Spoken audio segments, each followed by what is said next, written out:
Salut les amis, et oui, je commence cette étape complètement assis. Je suis à Saint-Jean-de-Maurienne.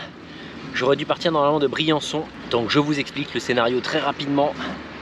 Le col du Galibier étant en travaux pour terminer la route, et notamment les quelques tronçons qui vont être asphaltés pour le Tour de France. J'ai réussi à le descendre dans la vidéo précédente, mais là pour la remontée c'est trop compliqué puisqu'il ferme la route à 7 h. Du coup on a coupé pour aller sur Saint-Jean-de-Maurienne et aller attaquer directement l'ascension de la Croix de Fer et ensuite terminer par l'Alpe d'Huez. Donc ça va être une étape un petit peu tronquée, mais en tout cas j'espère qu'elle vous plaira puisque ça vous permettra de découvrir les autres tronçons Croix de Fer, Alpe d'Huez, puisque ce que j'ai fait hier, à la fois Valoir, le Galibier, a déjà été documenté dans la vidéo précédente. J'espère que vous êtes prêts puisque c'est une journée de canicule annoncée. Et puis je vous envoie le rituel, un petit jingle.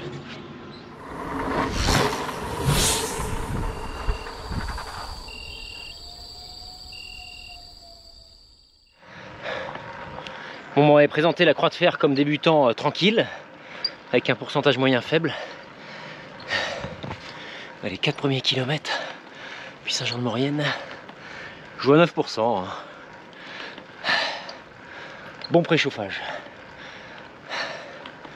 Puis 28 km le bestiau quand même. Après la dernière borne. Il va falloir prendre son mal en patience les amis.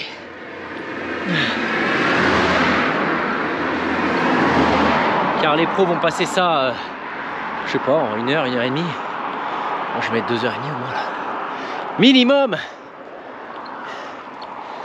Puiser les ressources et la force dans les paysages.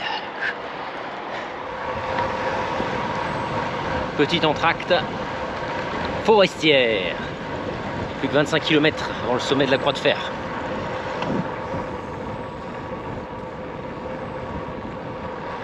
Avec la chaleur qu'il fait, je peux vous dire que c'est bienvenu, ces forêts.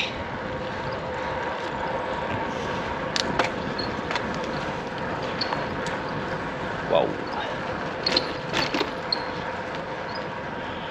Et je pense que je vais pas faire l'ascension tout seul. J'ai vu quelques cyclistes déjà garer la voiture en bas pour se lancer dans la Croix de Fer. J'ai un Anglais qui est juste derrière là. Je prends connaissance dans la montée. Je vous le présenterai. Arrivé dans le village des Chambons pour faire un statut d'étape sur la Croix de Fer. Pour rappel, c'est 29 km à 5%, 5,2. Faut pas se faire piéger par le pourcentage moyen les amis, car il y a pas mal de descentes et de faux plats. Par contre quand ça grimpe c'est du 9-10 hein.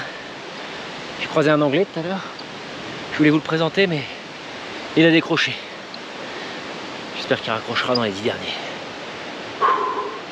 C'est beau, c'est bien exposé et je suis très heureux de le faire avant midi, sinon c'est une fournaise. Allez, voici le village des Chambons les amis. Allez, plus qu'un tiers avant le sommet. 4 km avant le sommet de la Croix de Fer. Ça va probablement attaquer par là hein.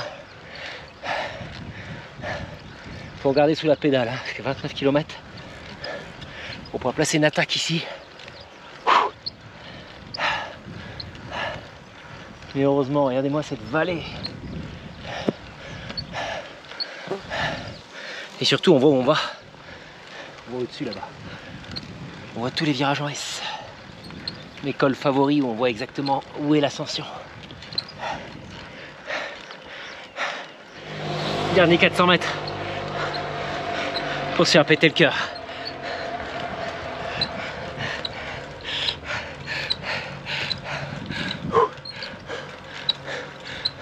Ça y est, Croix de Fer dans la poche après 2 h 30 d'ascension.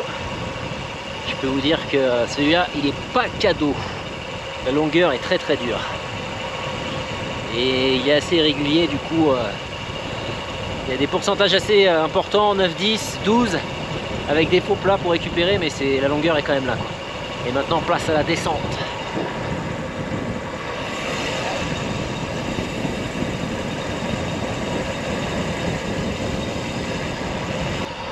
En passant par, ça c'est la montée du Glandon. Le barrage juste derrière moi ici, ça va rouler très fort. J'ai hâte de voir ça parce que La route est pas large, sinueuse, regardez. Là en ce moment c'est le concours des motos et des voitures de sport, mais bientôt avec l'étape ça va être la folie de voir le peloton sur ces routes étroites. Direction le pied de l'Alpe d'Huez. Et me voici au pied de l'Alpe, bourdoisant. Après une petite portion de départementale pas très agréable.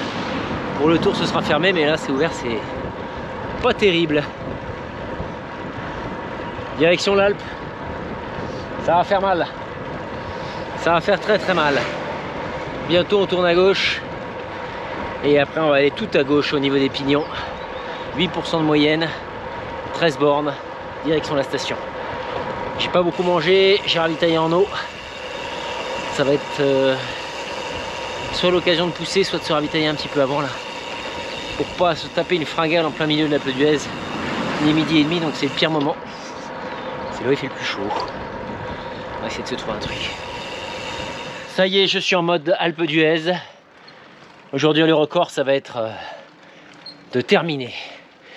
38 degrés pour le bulletin météo. Pas un nuage, pas un arbre.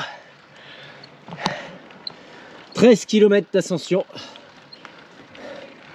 Pour 1100 mètres, la couleur rouge, messieurs, dames, cela signifie que c'est plus de 10%. Donc, avant la raclette, je vais prendre la raclée. On essaie de se voir en haut, si je suis toujours là. Hein? Ah, quelqu'un qui n'a pas le même accélérateur que moi qui arrive. 3, 2, 1, ouais! Ah, le courage est en train de disparaître. Heureusement, il y a encore le vélo. Dernier kilomètre au sommet de l'Alpe d'Huez. Là, ça va tirer dans tous les coins. Punaise, porte bien son nom, hein. Et surtout sa réputation. Pour cette étape, les amis, fait très très mal. Moi j'en ai fait que la moitié là, un peu plus, mais il n'y a pas le galibier dans l'histoire.